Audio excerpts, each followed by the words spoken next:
Hello guys, so I have participated in this Jane Street competition. So in this competition, what they have given is that Jane Street, as you know, it's a famous company related to stock market. So here they have given their time series data, but they have kept lots of information anonymous, so that they will not release like for what company they are giving out the data. So yeah. Here we have to predict, so there is a column named responder 6 and we have to predict the values of responder 6. Now, I have done a quick idea on this, so this is how it looks. Um, yeah, so they have given us data like this. It consists of features, responders, train, parquet, test, and some lags data, and there is a sample CSV. So our features look something like this, okay? And our responders look something like this, okay? And the relation between these two is that yeah, as you can see, like features are like anonymized market data, okay? And so uh, so per feature, like we have around 79 features, and these are some algorithms they have built, okay, but they have not disclosed like what's the underlying algorithm, like what they are considering to consider to predict one feature I, you can say. So if I draw this, there is I where I belongs to like 0 to 78.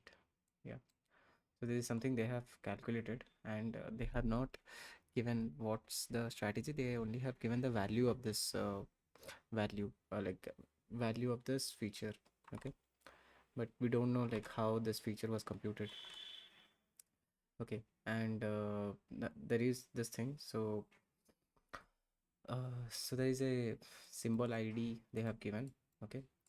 And in this symbol ID, so they have, it's something like for uh,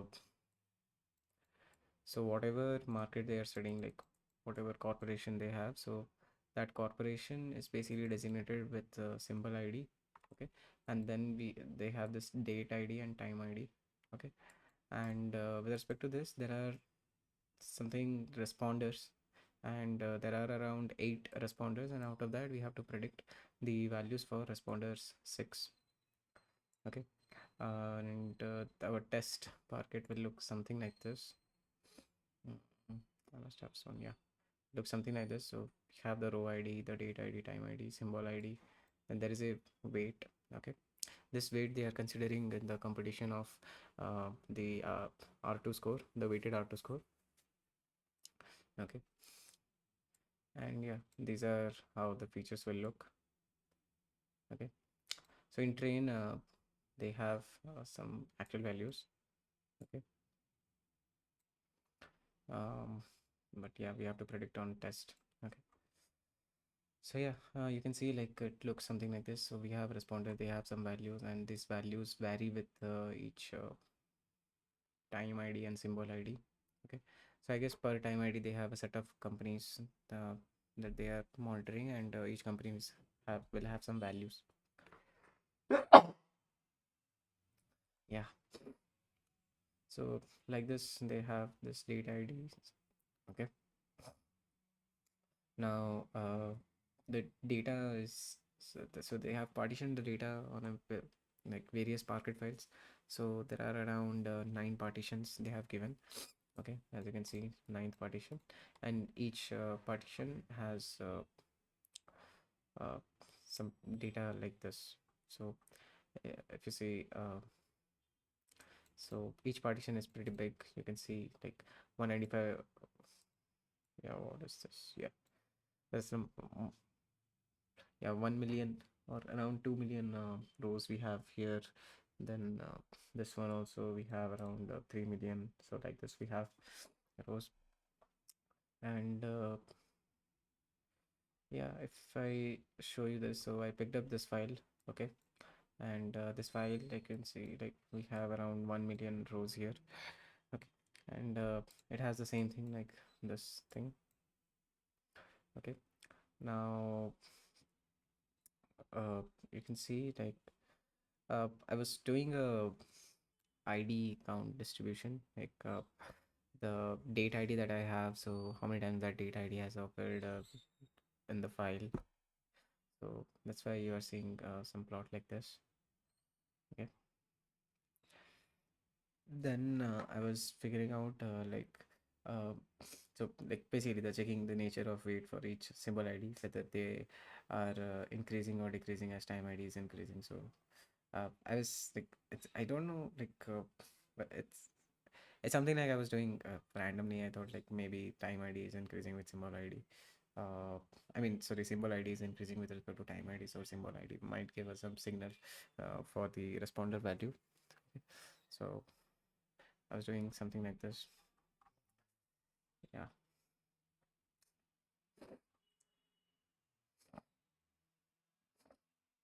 So yeah. So here, what I have shown you is like with respect to the date ID that I have. Okay. So the weight of the symbol ID, how is it varying? Okay. You can see there is a trend here. Okay. It's increasing. Then not exactly a pattern repeating here, but yeah, there are many hips and dips here. Okay. So it's something like for one company. Okay. For every date we have, so the weight that they have given, okay, how that is varying. Okay, you can see there are some gaps also here. Okay, you can see here. And yeah, I was doing for a couple of like 10 symbols. Yeah, like this we have. Yeah, now I was checking so since we have to predict responder 6. Okay, so how other response, so because it's we have up to 8 responders, right? So how this responder 6 is varying with others. So I was doing a correlation plot with respect to our responder 6. So if you check the responder 6 one, let's say this one, so responder 3 and 7 8 have a very I would say a comparatively higher correlation than other responders. Okay, so I'm guessing I don't need other responders values, and also in the test data they have not given other responders values, so I can use the features. And for temporal information I can use I mean the symbol ID. Okay, and I can predict the nature of it. Okay, so I was basically trying to build a transformer kind of architecture that will use this. So time series transformer architecture. So yeah, I'll be coding that up.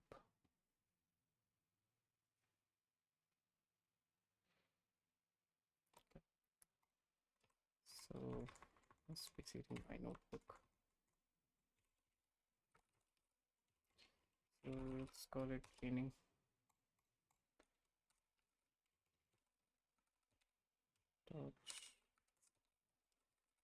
And then I need transformer, right? I guess transformer is available in NM.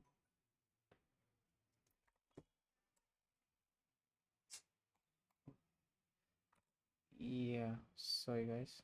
So yeah, it will look something like this. We have torch and what do we need? So yeah, I was checking these transformer layers, PyTorch. Yeah. So what we will be doing is we will be predicting the next token basically, right? It's something like a next token value.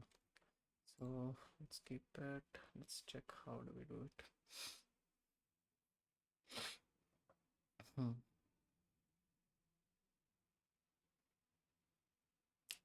Yeah. I was basically thinking whether I need these output embedding or not. Basically this layer, the decoder part.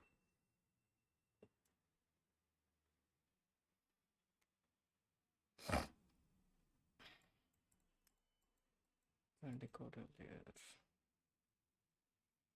After this position encoding.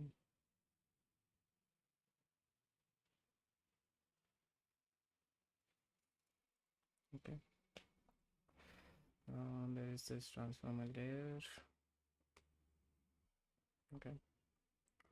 So we will be passing the number of tokens, the dim model. This is for the transformer layer. These are the inputs.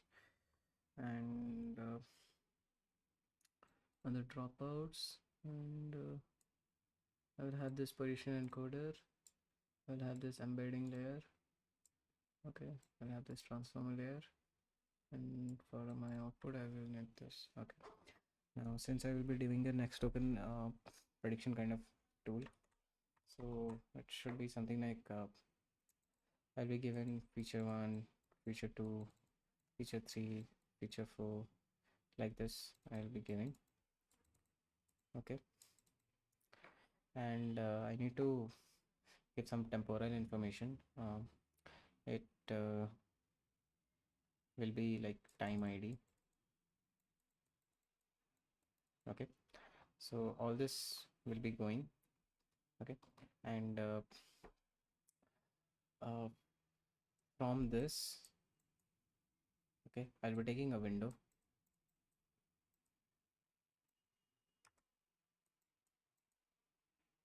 Okay. And let's say the window size is some WS. Okay. So for the ith,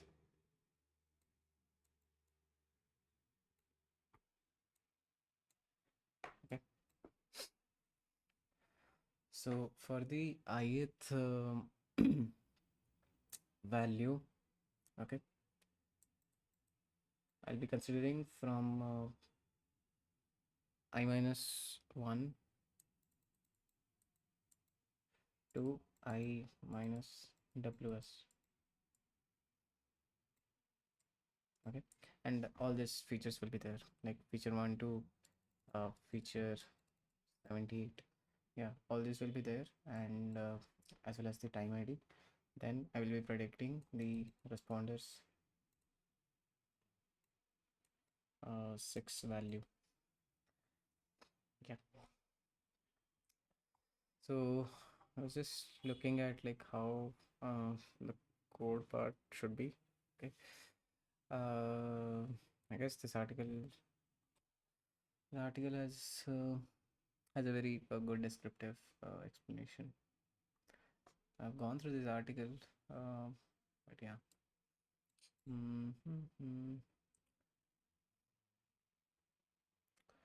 Yeah, here it needs masking, but I am not doing any generation. I don't need this masking layer. I will attach some encoder layer. Yeah. So I don't need this thing. Okay. I need only the encoder layer, right? So let's see if there is an encoder layer.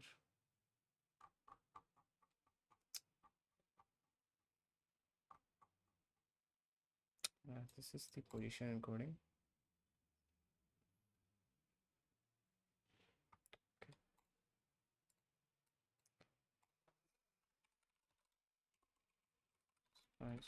Transformer encoder layer. Yeah. So it needs this. Yep, layer norm observation. Layer. Okay. The epsilon value in layer normalization is this. Batch first, norm first, bias. Okay.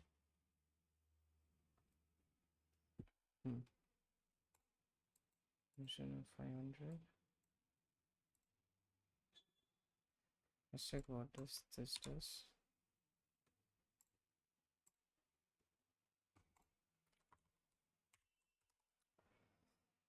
Yeah, I'm loading this, and yeah, the one of the difficult part is that the datasets are pretty huge, right? Like 1 million per partition we have. I mean, not even 1 million. So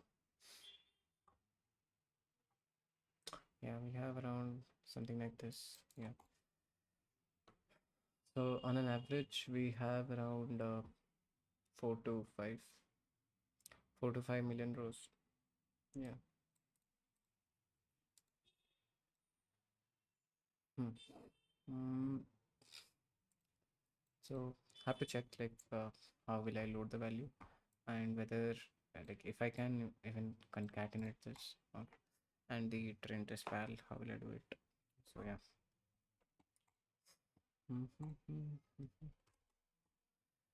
Okay, I need this. Need this.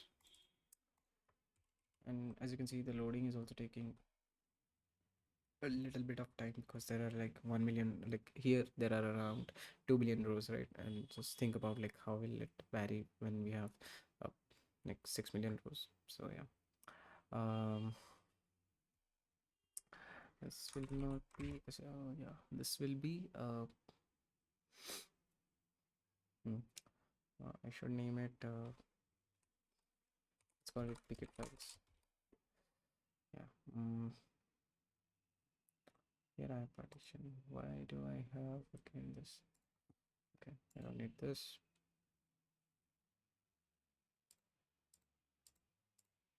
I do not need all this.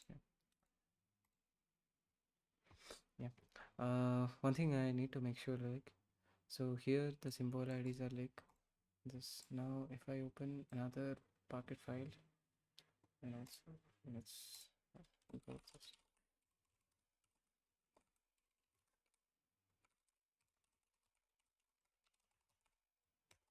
display.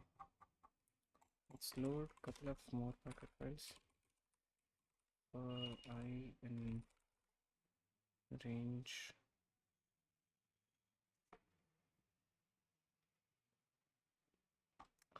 I want to check how they have partitioned it.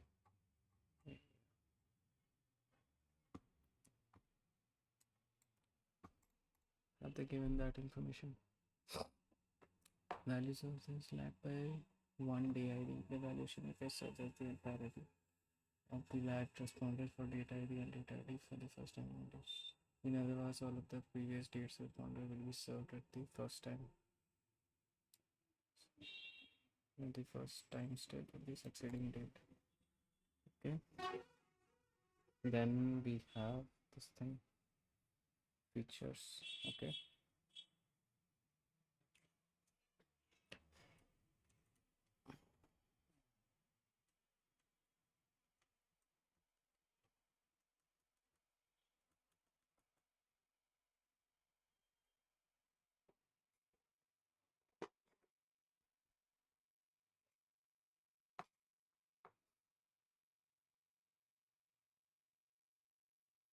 Yeah, each row in the corresponding unique combination of symbol ID and timestamps. Okay, you will be provided with multiple responders. Responding the responders used for scoring.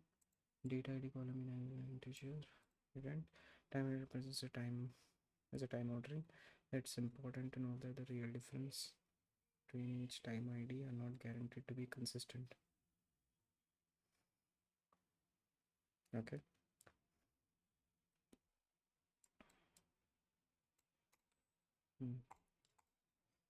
Okay. So okay, they have not given any information about the Pocket files, I guess. We have to figure it out. Okay, this is symbol ID 0 to 9, right? So 10, and that's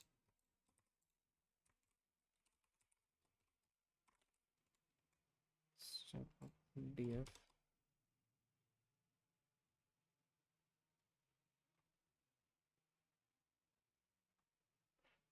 Okay, this is wrong. It should be partition ID and then Pocket this. Okay, so this should be I. This should be I. Okay.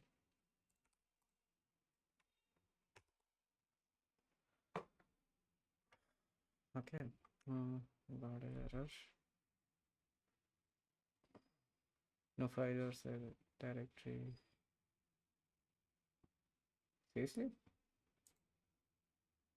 Oh, it's everywhere 0. Okay.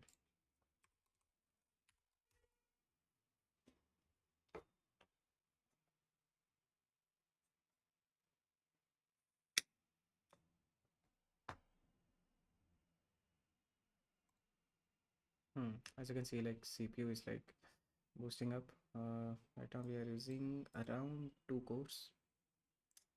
Now 1 core. Yeah. But you can see our RAM is getting more and more exhausted. So yeah.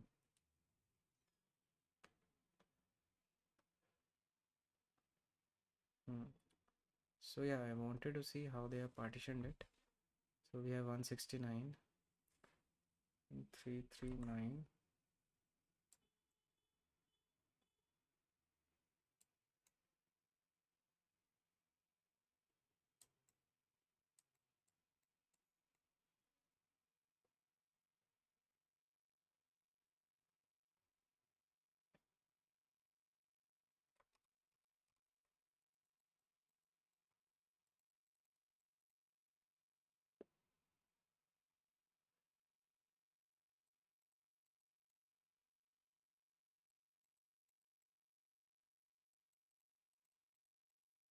Yeah, 509, 510, 679, 680, 849. It should be 850.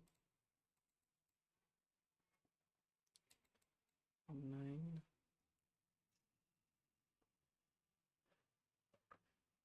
Okay. I could have done a min max thing, but yeah, more and more. Okay.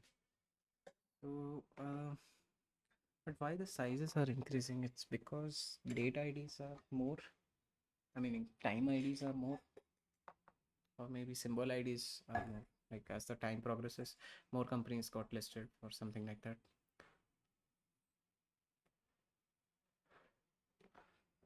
Yeah.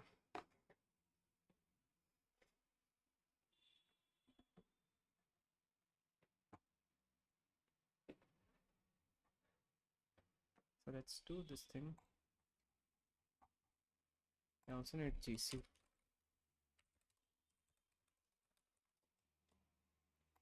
And let's restart it. And what I need to do is main date ID or time ID. Yeah, so I got this. I know all about this, so I don't need all the information. I will only require this thing. So df dot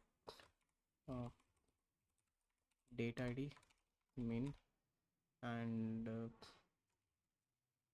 yeah, df date ID dot max. Yeah, we have this, and let's check how many dates they are covering. Just for curiosity, I want to do this.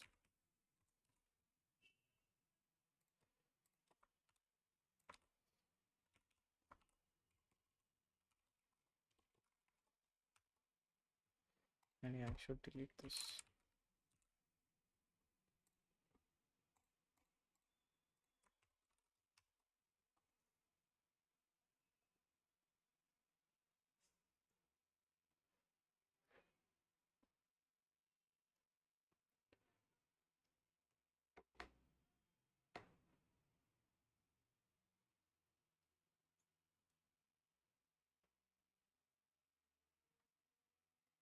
Okay, so I guess everywhere this is consistent. That is 169 days we have. 169, right? It's not even 3 months. Oh, is it because the weekends are excluded?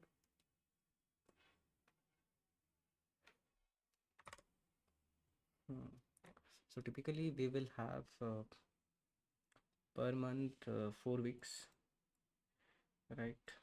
So on an average we will have 4 weeks, and 4 weeks will have 8 days on which stock markets are closed. So if they are 3 months, then we have 180 days, okay, on an average, and we are subtracting this. So this will come out to be 156.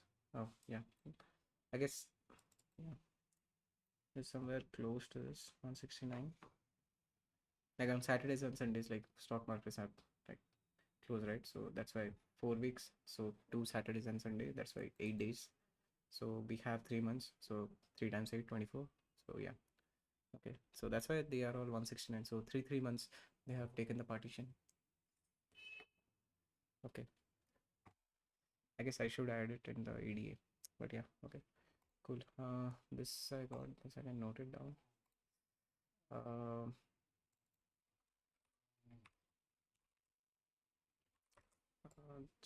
Jane Street.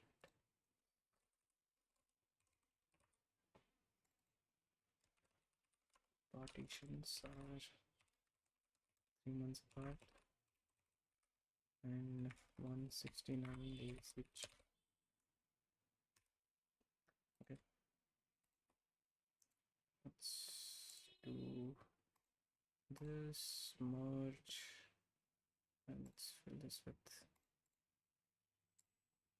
yellow.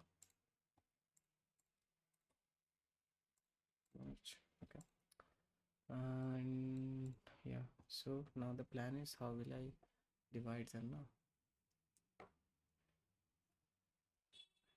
So test data wise, are they giving me symbol ID? They are giving me symbol ID in test data.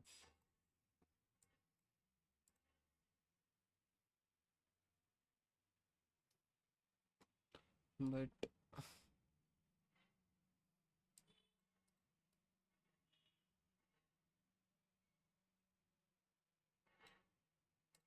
additionally, new symbol ID values may appear in future test ID. Okay, so I cannot use this symbol ID as a signal. Okay. Okay.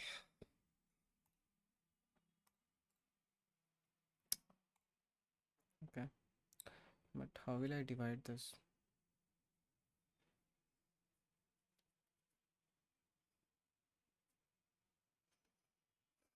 Okay. Let's do something like this. Oh, this is not getting um hmm.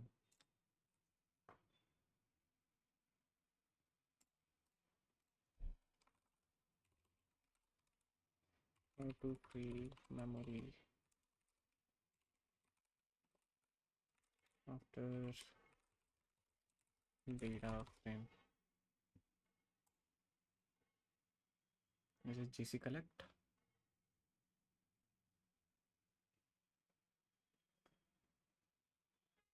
Okay.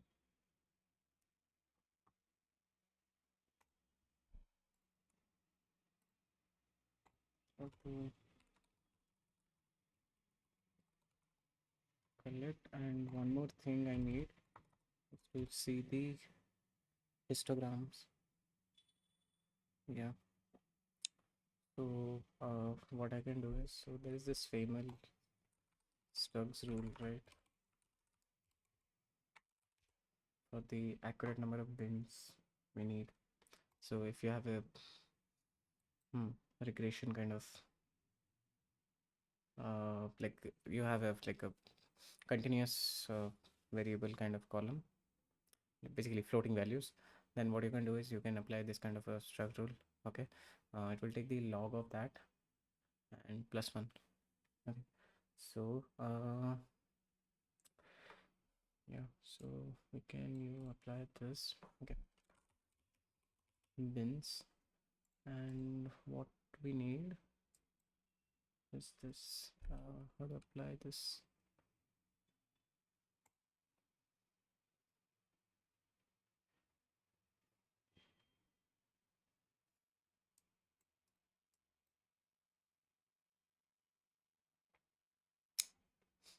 with the number of records we have. Okay, so seal of this now. Okay, so does Python have seal? NumPy has seal, right?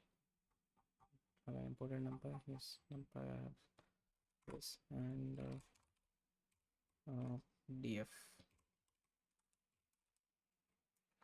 I should do np log2, then len of df. I can mention minus len of df. And so this exercise is basically to figure out how many number of like basically how will I divide the train and test split. So this is for that. np log sealed. I need +1 here, so this is the number of bins I require.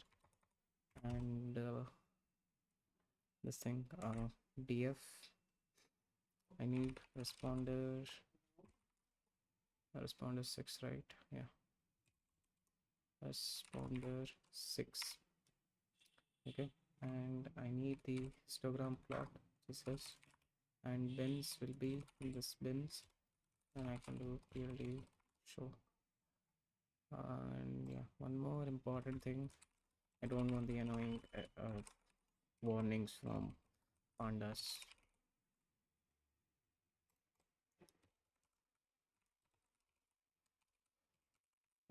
Filter warnings, no,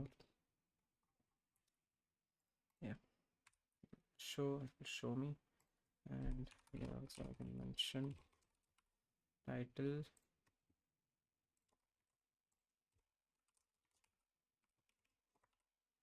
mention this as the title, file path. Okay, let's check this.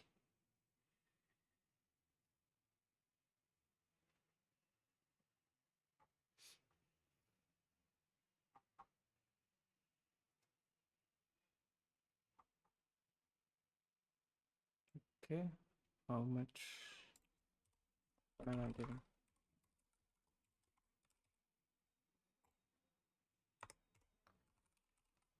So I need big size, say 3 and 7. Okay. Oh, this is coming out to be like this now. So we can do something like this. So this is how the responders are. Oh yeah, the responders are varying between -5 to 5, right? Okay. 10 -5 to 5.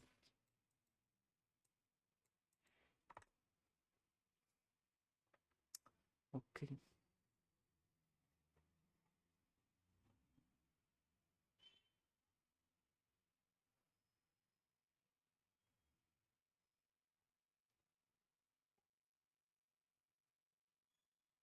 So we're getting this cute little Gaussian kind of plot. So far I haven't seen 5 yet. Oh, I guess this is where. Okay.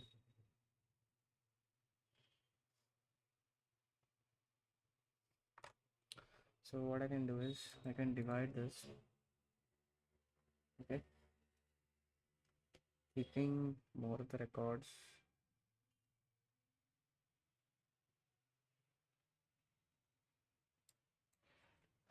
Okay. So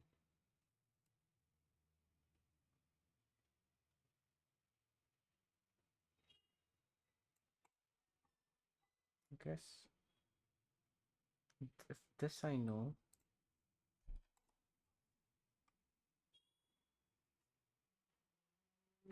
It's -5 to 5, right? So I can divide this like this only. -5, 4, -3, -4 to 3, -3 to 2, like this. So bin size I can mention something like it's 10, right? Minus 1 to 1. How many values there will be? 2. Yeah, right? Yeah, so 5. 5 I need. So we'll skip minus 10. Oh, then comment. But okay.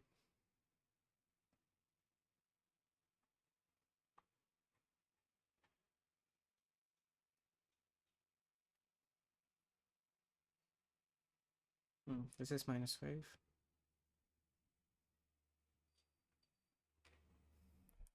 Okay. So my split should consist of, even if I have train, val, and test. Okay. Now this val. Okay. So it's something like I have classification kind of problem. So the number of records falling between minus 5 to minus 4, then minus 4 to minus 3, like this, 4 to 5.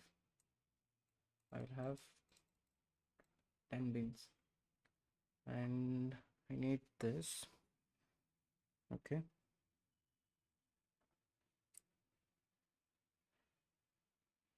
Yeah. So I can divide this like this. Should be good.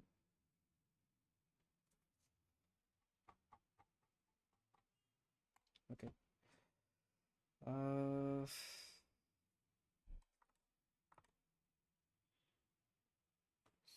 Second. Yeah. Bye guys. Okay. So we have this. I have done this. Now I need a function to divide my dataset into bins, and from that we can do something kind of like a k-fold validation kind of thing. Okay. So what do I need? So this from sklearn dot model selection stratified k-fold.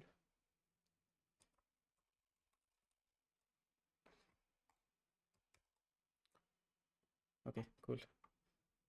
I was just like testing my luck whether this is there in this model selection or not. Okay, now helper function. I need to divide this data set, right? So I need to some kind of a create my fold. So this will take the data frame. Okay. Now I need to tell like what's my target column. So string and the number of splits I require from this. Yeah. I will get back the data frame.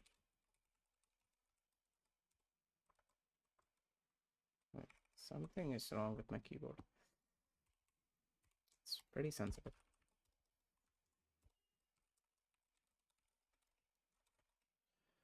Oof.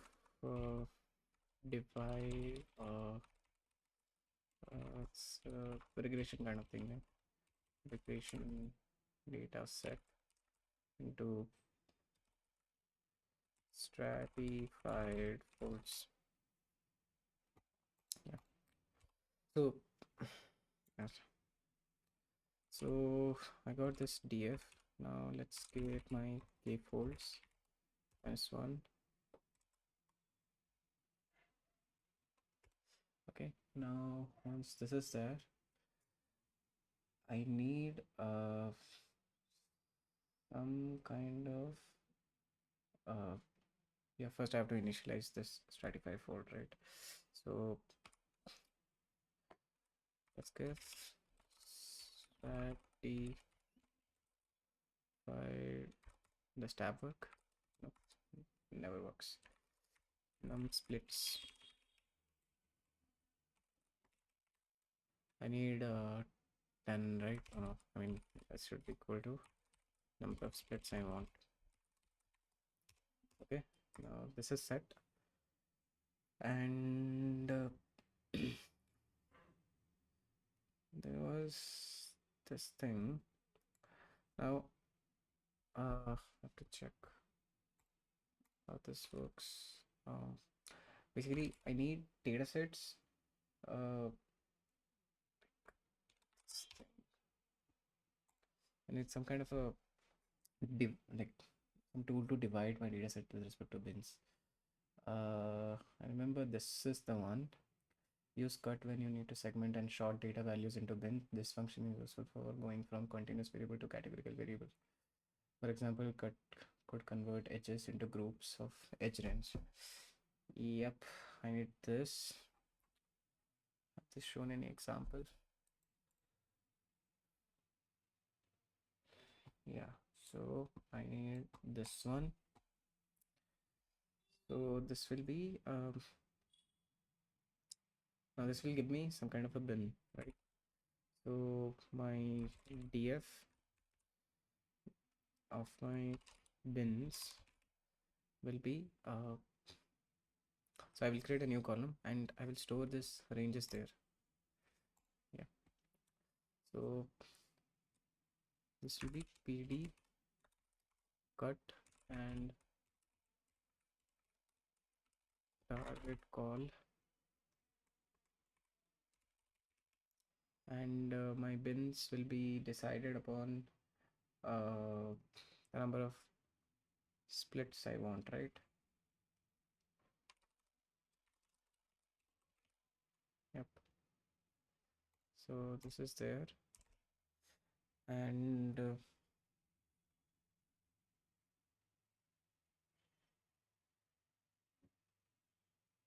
yeah, this is there. Then I don't need any labeling. It gives a default labeling. Yeah,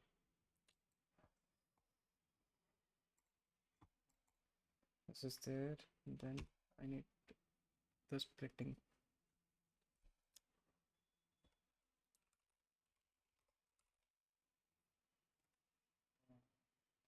So idx, then I need this thing. Let me check the syntax for static vector.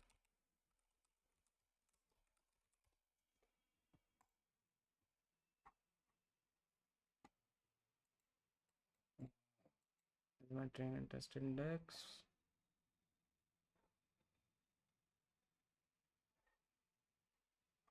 Ah, yeah, here. Okay, I becomes my fold here, right? Yeah, I will become a fold here. So this will become my train index, and this will become my val index, and I have to do this, right? Yep, and my escape will tell me how many number of this thing I need. But I guess this is, yeah, this is something I require as 10. Here I've hard coded it. Okay, so let's create a bins parameter, keep it to none. Okay, now if my bins is none, then I will apply stubs rule.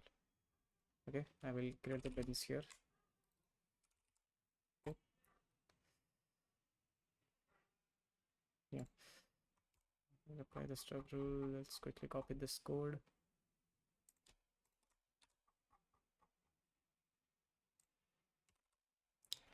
Yeah, otherwise whatever user has given, that will be taken care. Now this is this, then I need the split. I need x as my df, and I need my y as my df of my target call. Not in target, the bins that I've created. Okay, this will basically split my values, and the data of my big4 will be assigned to idx. Yeah, so once I have this, then I can quickly remove this, right? This is, yeah. Yeah, it's df. Then I guess Python will complete.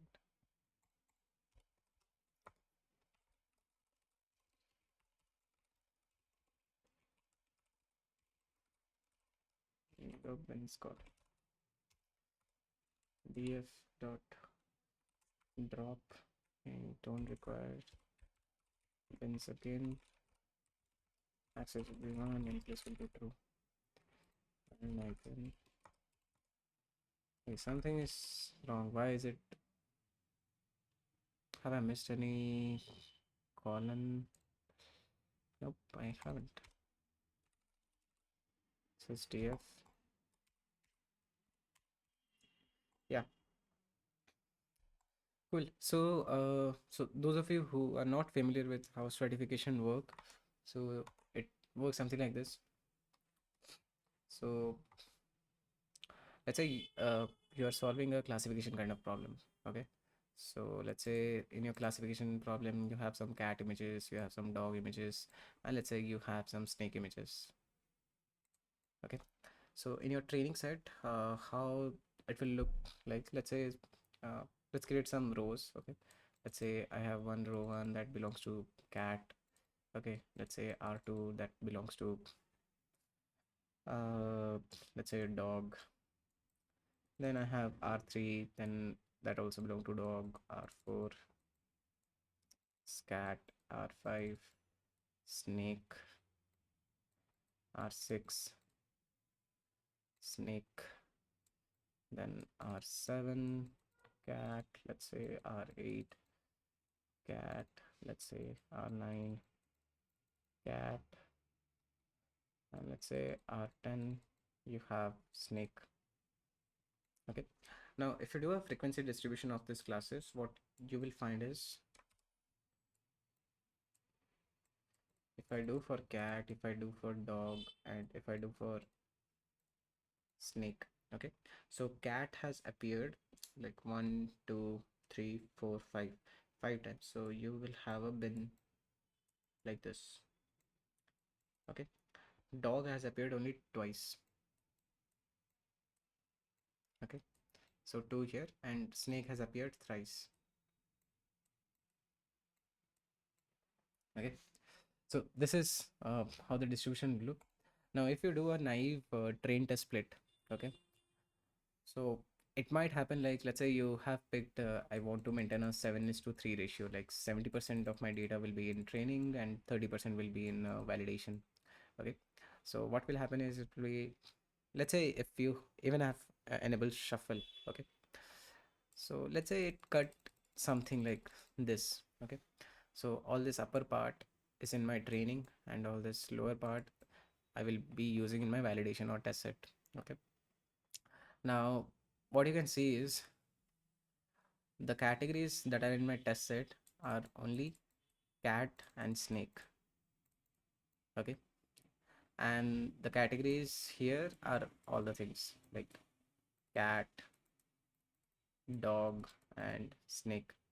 Okay, now whenever you are training model, so the basic thing you should take care of is like your train set should resemble your validation set. Okay, so all the categories frequencies in your train and validation set should have an like a similar distribution. But here you can see like I only have cat and I have snake. Okay, but in my train set I have cat 3 times. Okay, and dog twice and snake twice. Okay, this is like train and this is test. You can see like these two are not matching, like no, there are no images in dog. Now when you will run some kind of a, let's say, uh multi-class accuracy, something like that, okay, you will miserably fail in that category. Okay, because you do not have any dog images here. Let's say you run some weighted accuracy. So in order to like bypass this issue, what we do is we use the help of stratification. Now what stratification does is, so it tries to split your data set in some way so that your train and validation should resemble the distribution. Now a proper way to split here was like, so we have around like uh what yeah, we have around 5 images of cat, twice like 2 images of dog and thrice images of snake, right? So it would have, so dog is kind of my like the category which has less number of images, right? So what I can do is, when I'm doing this train test split, I should keep at least one image of dog in my train and at least one image of dog in my validation set. Okay, let's say train, let's say dog. Okay, and you have val. Okay, okay, now here also same thing. So here we can like distribute like randomly, but we should ensure like the number of images that we have in the train should be a little more than what we have in the validation set. Okay, then similarly for snake, I said twice of snake, one. So now this is kind of a good distribution, okay, as compared to what we had earlier. Okay, because here we have all the images, okay, which are resembling the distribution like what we have in train. Okay, now this problem is, now I guess you got the idea like how this works in classification, but when you think of regression, it's a little tricky. So what people do is they try to model the regression problem into a classification kind of problem, okay, for this data splitting part. Okay, so let's say just like this one you have now. So can I do this?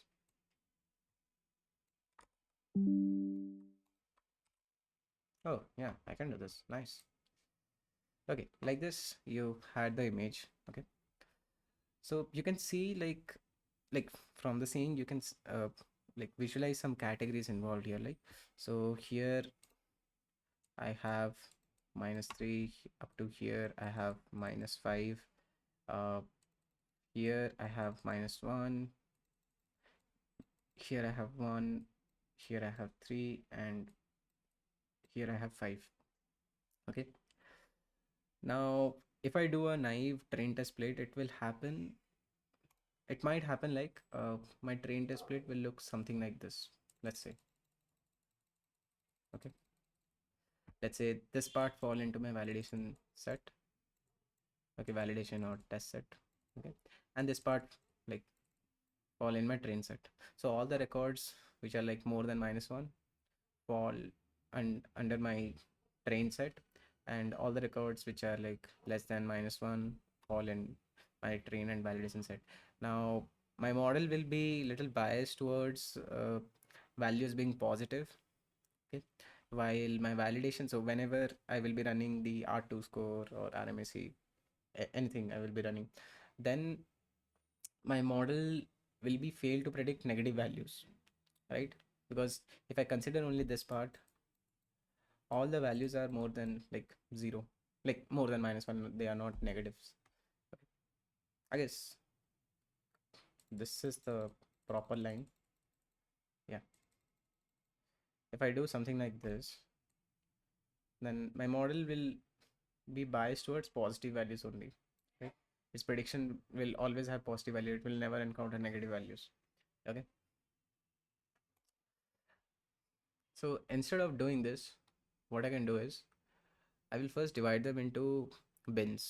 Okay, so this is what I have created here bins. Okay, so what structs rule does is it helps us to find the proper number of bins, like the proper number of bins we require to divide a continuous variable, like a continuous values.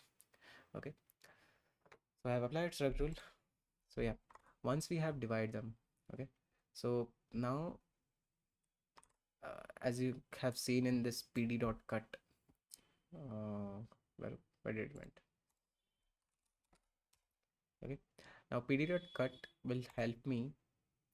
So it will take the number of bins that I want and on which I want to apply.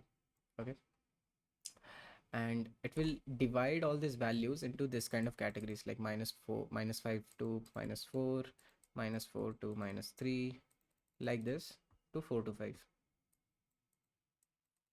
Okay, now you can see like we have, like once we have these ranges can act as my categories. Okay, you call like categories or classes. Okay, now we can apply the similar concept that we have here in the classification problem. Similar to like cat, dog, snake, we will apply the stratification on this categories. Okay, so it might happen like -5 to 100, I have like, let's say, 100 records. -4 to -3, I have around, let's say, 200 records. And 4 to 5, let's say I have only 10 records.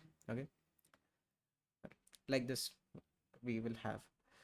Now once we apply stratification, so it will help us to build two distribution which resemble like properly.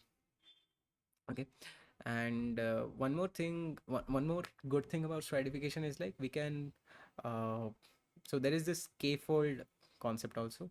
So in the code, if you see, I'm using this stratified k-fold. Okay, it's not that I'm dividing the data set only one time. Okay, I'm not dividing like for one time train and validation. I have mentioned some folds here, so it will divide the data set into the number of folds. So how it will look like, so let's say there are 100 records here. Okay, and if I mention, let's say, folds, let's say 25. Okay, so if I break it down into 25 records each. Okay, I need one more, let's say this one. Okay, let's say each height is 25, each hold like 25 records.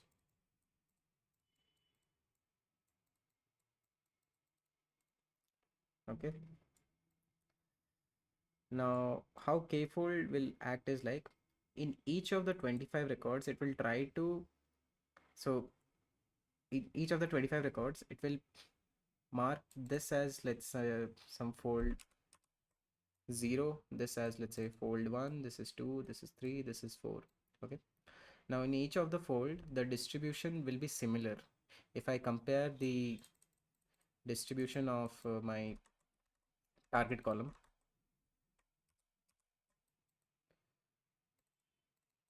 okay, bad target column of, let's say, fold I. Okay, so if I compare with it, so let's say I compare 0 and 1. Okay, the distribution of my target column will resemble. Okay, now we can use this now into multiple train and val sets. Okay, so I can use a combination of 1, 2, 3, okay, as my train. Okay, and in my validation I will use the fourth one.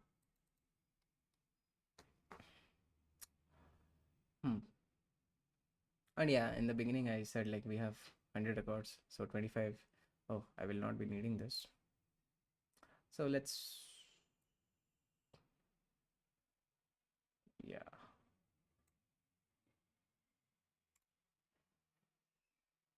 Yeah, so it will look something like this. So earlier I did one more 25 like 25 records row, but I earlier said like we have only 100, so we have already covered 100 rows here. So yeah, Yeah. So what we can do is we can you can use a combination of 1 0 1 and 2 for training. Okay, like all the records, concatenating them. And for validation I can use all the records which are falling in fold 3. Okay, so let's say this is my model 1.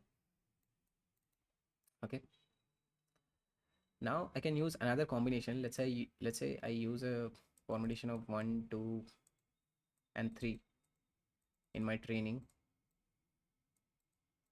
and in the validation I put 0. I can make another model 2 that will be trained on the like it will be trained on all the records which are marked 1 2 and 3. Okay, and during validation I will be using the 0th fold. So yeah, like this you can generate multiple combinations. Let's say 2 3 0 for training and 1 for validation. So yeah, so we call it multi-fold training, and by this we will fit the model. So we will have kind of mini models that are fitted over a sample of the data set, and we can, so from this we can know the behavior of the model. Let's say it might happen for a couple of the records that we have, the model fitting is not very good. Okay, but we might miss if we simply try with a uh, let's say if we simply try with a single fold. Okay, it might happen like one has few record where model is failing, but just because of zeros and two model fitting is good. Okay, so it is kind of hiding the weakness of model in one. So yeah, so what I'm saying, like, let's say I have model 1 here. Okay, so we have 0 1 2. Okay, so it might happen like whatever records we have in 0 fold. Okay, on their model is fitted great. Okay, now whichever, like on all records which are marked for fold 1, their model is not performing well. Okay, let's say in the training it didn't fit well with the data. Okay, and on fold 2 it is also good. Okay, now just because it is performing good in zeros and 2, like 0 and 2, it will kind of hide the like the weakness of the model on records which are marked 1. Okay, and let's say 3 is very similar to uh, zeros and 2. Let's say 3 is like the number of records in 3 are also similar to zeros and 2. Okay, so we will never find out where we are lacking, which is 1 here. Now if I do a multi-fold training, what will happen is that this combination will come. Okay, where our train score will be very high. Let's say train accuracy, it will be very high. Okay, but on validation we will be failing miserably. Validation accuracy will be failing miserably. Yeah, now from this we will get to know like on what all records the model is actually failing, and we can then build some kind of more strategy and more feature engineering so that we can make the model more robust. So yeah, that's the thing, and yeah, that's the concept behind like what I did here. So yeah, here I'm mentioning the number of splits mean like the number of folds I want, which is here. Okay, now from this I am mentioning the labels that I have. Okay, into how many ranges I want to break them. Okay, this thing, which is the bins here. Now this will break down them. Then this stratifier k fold will help me like for in each fold it will try to make the distribution similar in every distribution, like in every folds. Okay, and I can simply mark the records in folds. So yeah, okay, now I have this.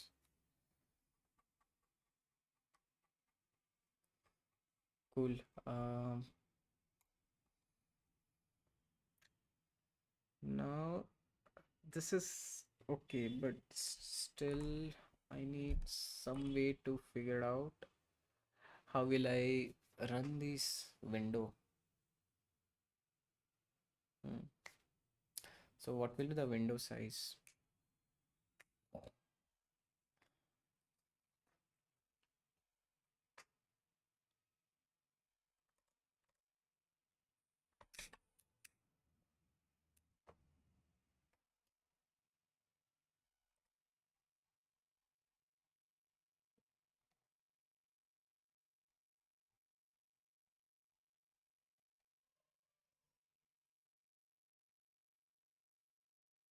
If I consider this,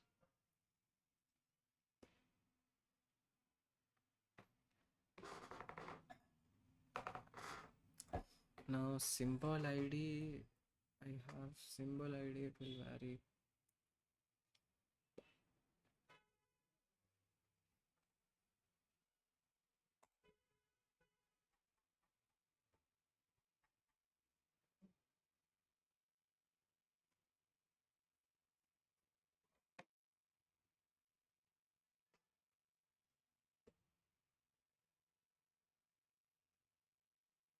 I will always fill in initial records. Okay, let's draw a clear picture.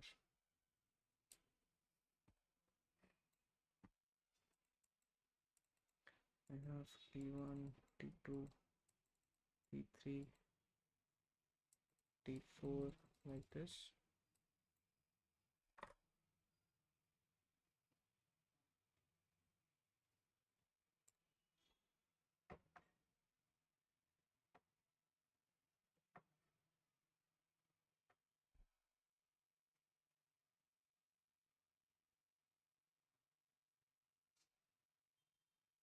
Let's do one more thing. Times that I have per day.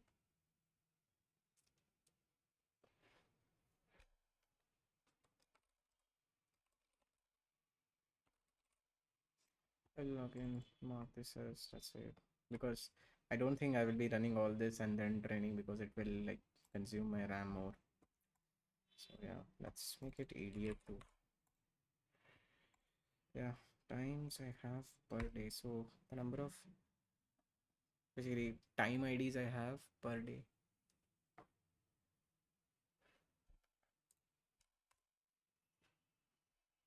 So df dot, if I do group by with respect to day ID,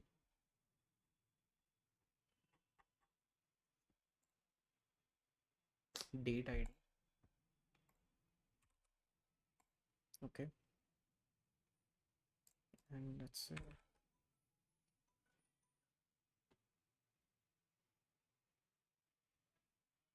I have date ID and time ID also.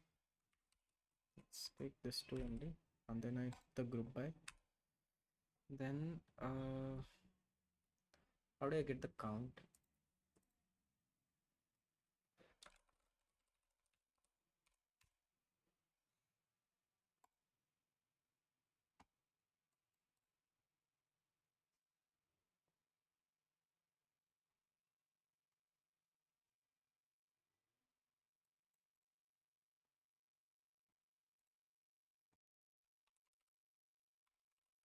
Is it no sum? No, sum is not the one. Sum will sum them up. Is there a count?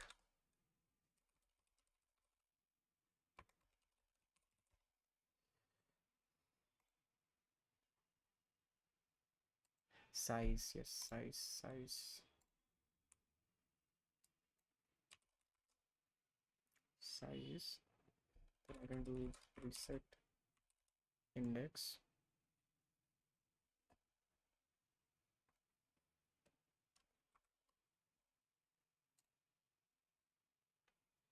So date per day.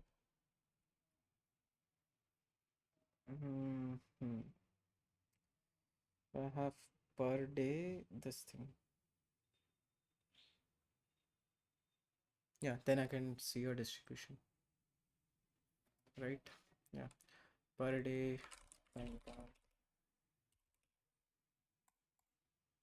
Let's plot this.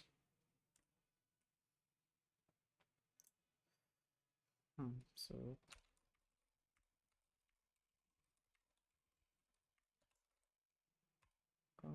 paste. I need just time ID, right? Yeah, it's time ID per day assist, and Bins I need.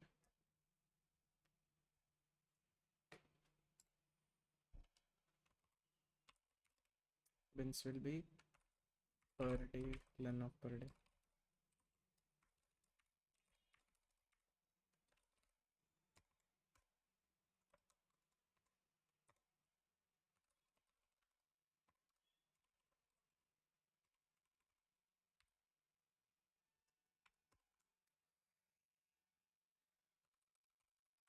I also hate this kind of thing in Python. So it has a lazy memory. Okay, what happened? Okay, Kaggle is acting weird.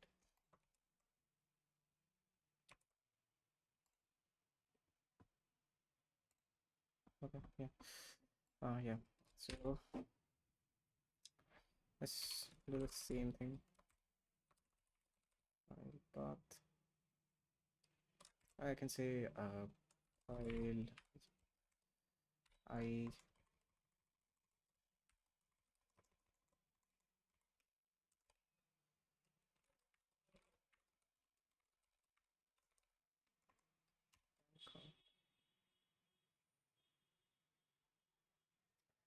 data from object has no attribute time ID.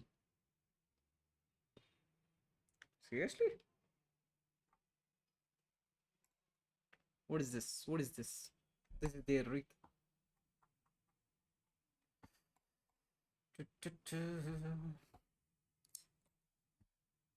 ID. Yeah, there is time ID. I can clearly see time ID, right? What's wrong? What's wrong? And which line? Let's check how this looks.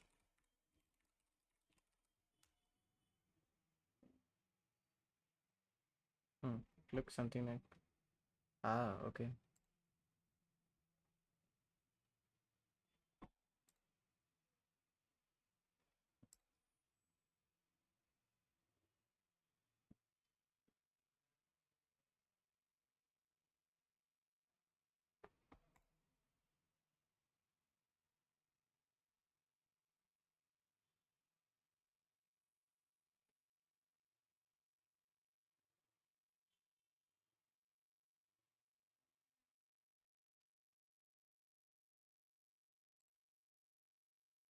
Just give the name. What do you want?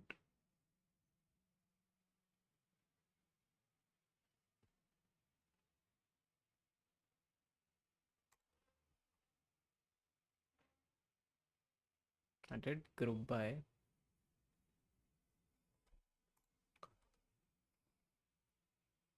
count.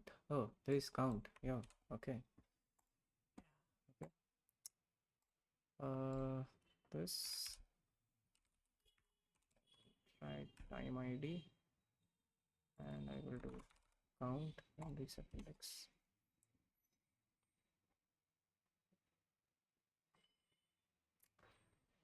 Cool. Yeah, this makes sense. Stop. Stop, Marty. Ah, I will do this. Bye bye.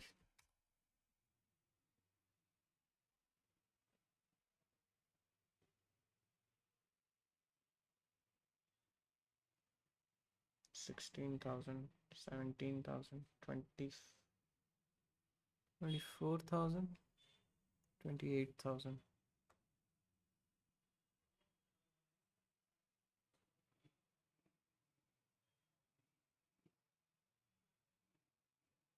30,000.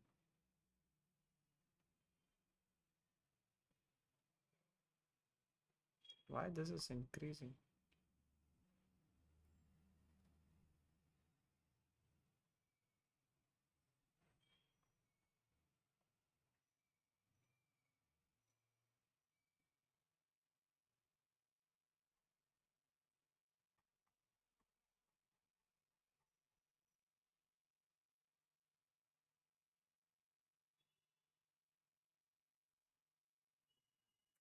Oh, okay, because they are varying now.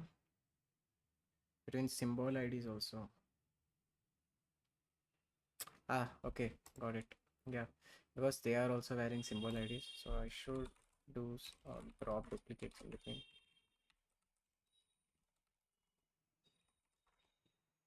Okay, hit the break here once I'm done.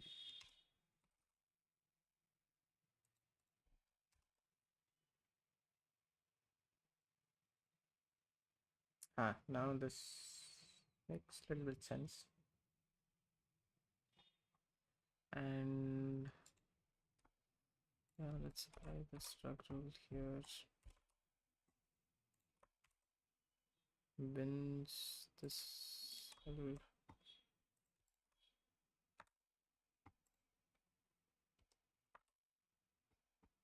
and here I have bins copy. Yeah, I got n bins here.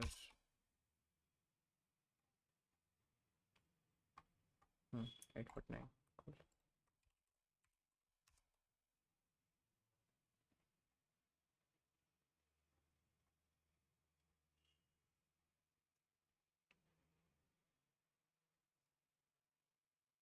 So consistently I have 849. 960, 968, 968. 625, 968.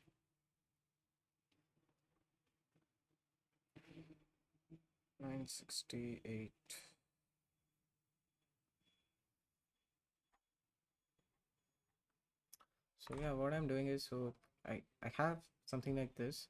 Now all this have appear in a day, and then again reset like T1, T2, T, yeah, T169. Again it is going to again T169, and this is for day 2. Yeah, so what I'm doing is per day I want to mark like how many times we have a responder 6 recording. Okay, so from that I can have an idea like at least how many values I need in my window.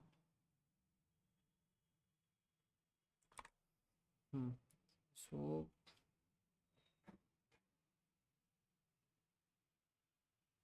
yeah, this is not 169, there's some n, right?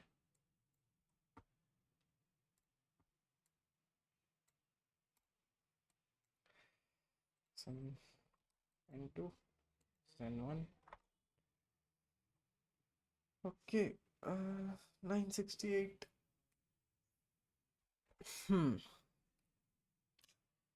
At 968, meaning on one day we,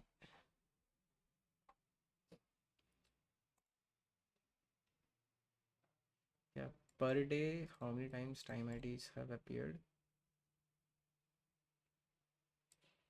Okay, yeah,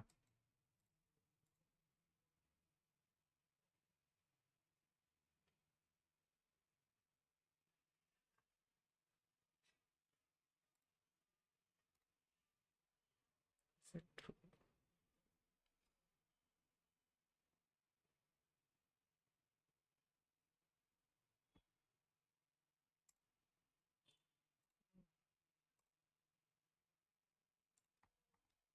Let's check one file.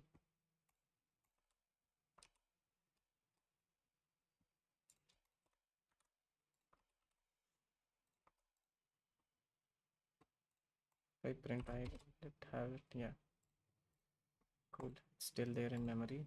So if I read this, oh, I will all, oh, but I have deleting def. Yeah, so if I look at df, okay, df of df dot date id equal to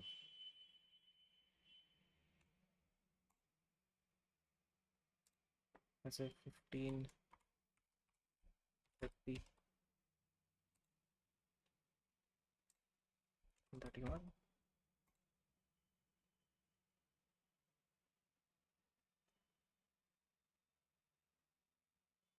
I have around this many records.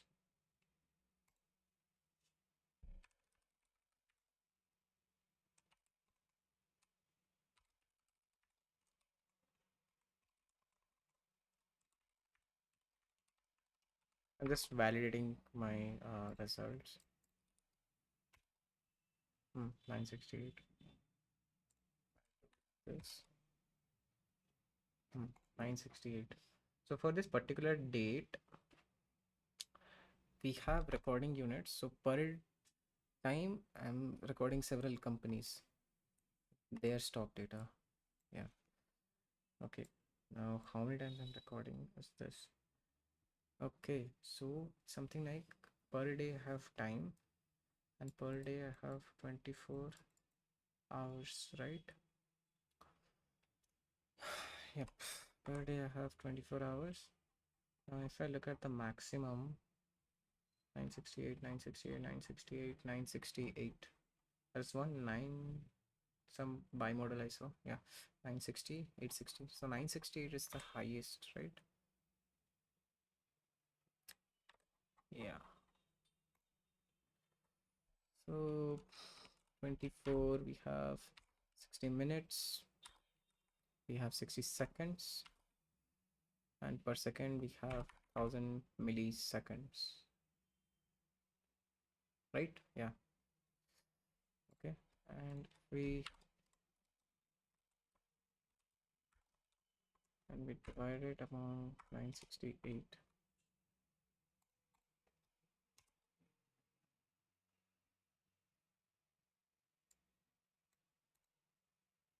So per this millisecond, they are recording a value.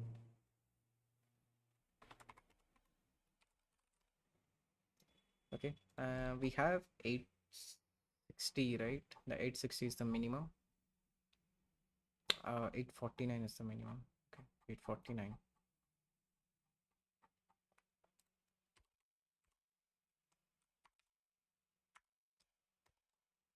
Yeah. So per 100 milliseconds. Okay. Per second. That's something like time to time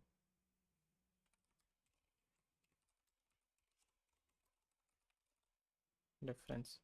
So per 101 second. Yeah. So they are taking this value. So per 101 second, which means per 1.6 minute. So per 1.7 minutes, they are recording this value. That's why we have multiple of them. Yeah, but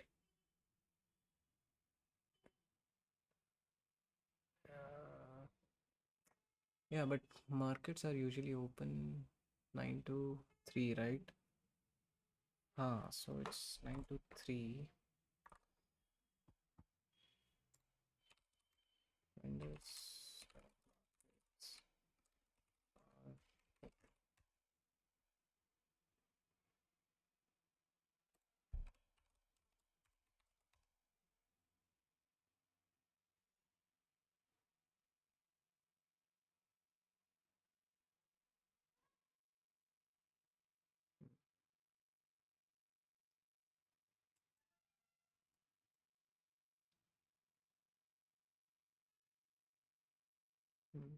so same as, yeah, same as India, right?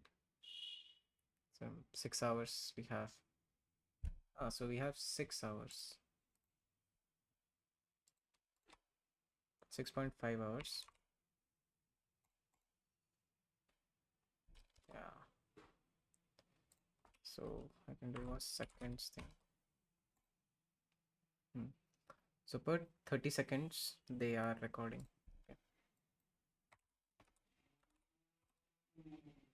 30 seconds. 6.5 hours is the market opening time.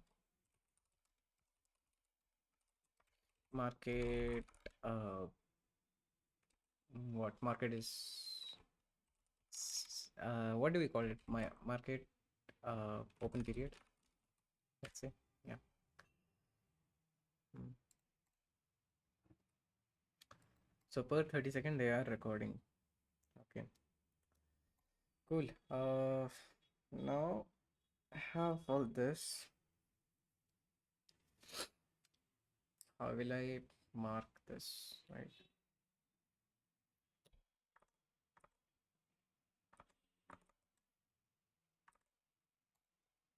Okay, so what will be the strategy to fit a time series here?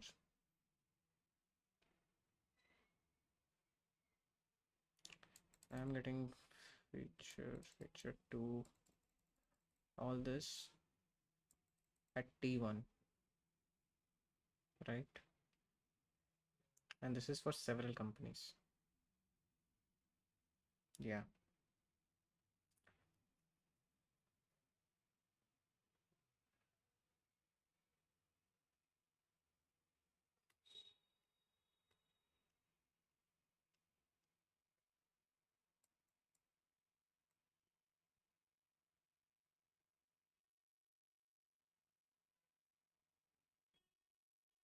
I checked the window size.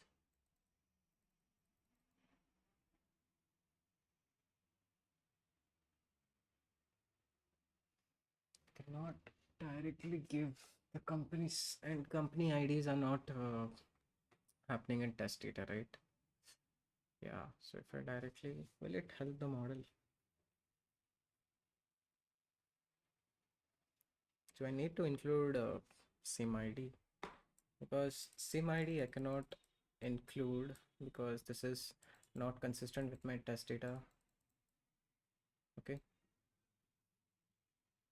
what I will have is this date ID and time ID and all the features that I have.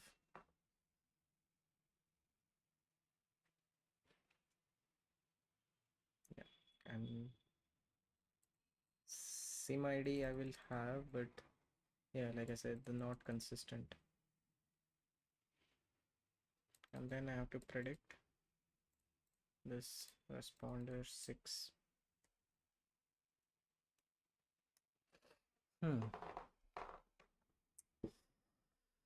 What to do, what to do, what to do, what to do.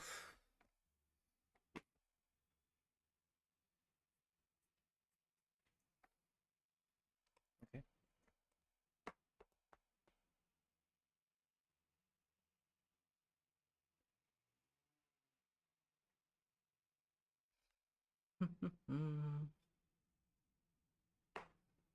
I should also give this one. This one.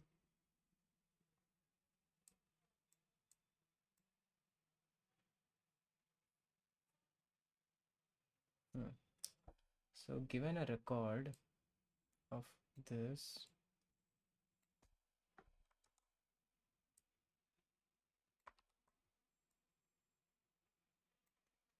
okay, let's consider I have been given this. Okay, now the window size that I have to build this feature. ZWS is my window size.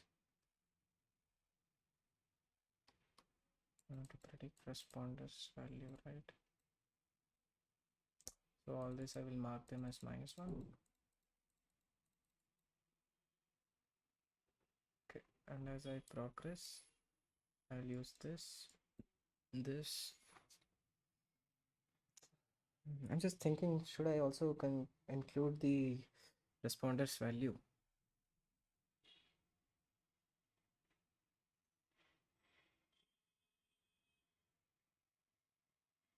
Okay.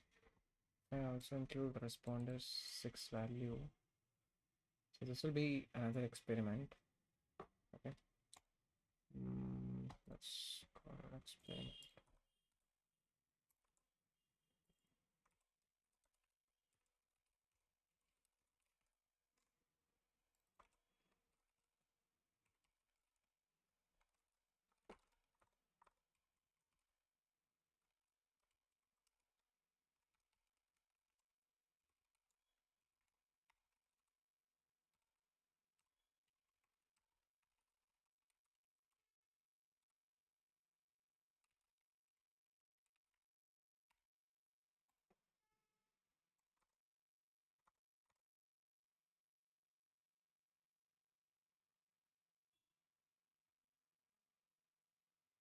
Yeah.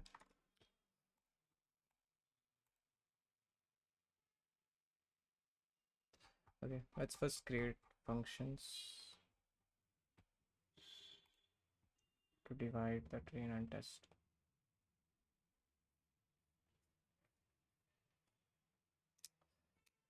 Yeah.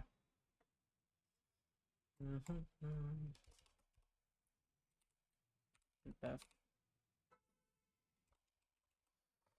Yeah, so if I consider per record, then I can do something like this. So I need to add some kind of a window size here. Let's say I take, I should take, let's say 10. Okay, something is weird. It's like very precisely addicted to this ABS word. So whenever I'm typing something, it's just popping out this ABS thing.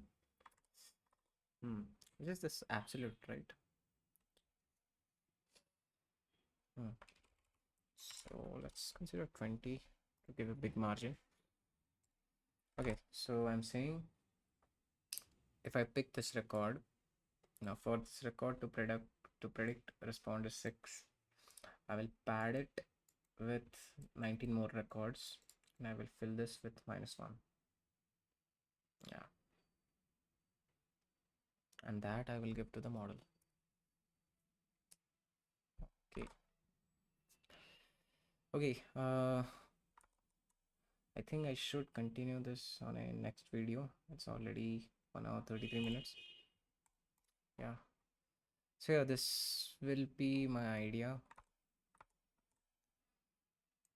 to use this and use some window size and pad it with window size -1. Okay. And predict the responder 6. Another will be actually using the responder 6 in the train set and again predicting it if we see some kind of a improvement. So yeah, I'll continue this training on the next video. So yeah, just stay tuned to watch more on this competition and I hope you learn something new. So yeah, thanks all.